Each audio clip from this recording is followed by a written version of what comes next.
1945 жылдың 9 маусымда кеңес әскерінің Германиядағы тобын құру туралы шешім шығарылған, және олар өз міндеттерін абыроймен 1994 жылға дейін атқарған екен. Осы 49 жылдың ішінде 100 мыңдаған жас жігіттер әскери борышын Германияда өтеп келді, және солардың бастамасымен кеңес әскерінің Германиядағы тобы ардагерлері деген қоғамдық бірлестікті республикалық деңгейде құрылып, филиалдары әр облыста жұмыс істеуде. Қоғамдық бірлестік өз мүшелерін қолдап, билеп жүру мақсатында түрлі төсбелгілер, медальдар шығаруда. Оларды тапсыру Аманат партиясының қалалық филиалында жүзеге асса, бұл міндетті қоғамдық бірлестіктің облыстық филиалы төрағасының орынбасары Валерий Айтчанов атқарды. Ардагерлер болса өз естеліктерімен де бөлісті.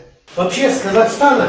Қазақстаннан барып әскери қызмет атқарғандар өз міндеттерін абыроймен атқарды. Лайықты сарбаздар мен офицерлер Қазақстаннан болатын. Оны мен өзім шығарып отырған жоқпын. Оны біздің офицерлер айтатын. Және Қазақстаннан басқалары қарағанда көп адам қызмет атқарды. Шетелде қызмет етіп, бейбітшілікті ұстап тұруға үлестерін қосқандарды Аманат партиясының өкілі де құттықтап өтті. Барлықтан отбасыларың аман болсын.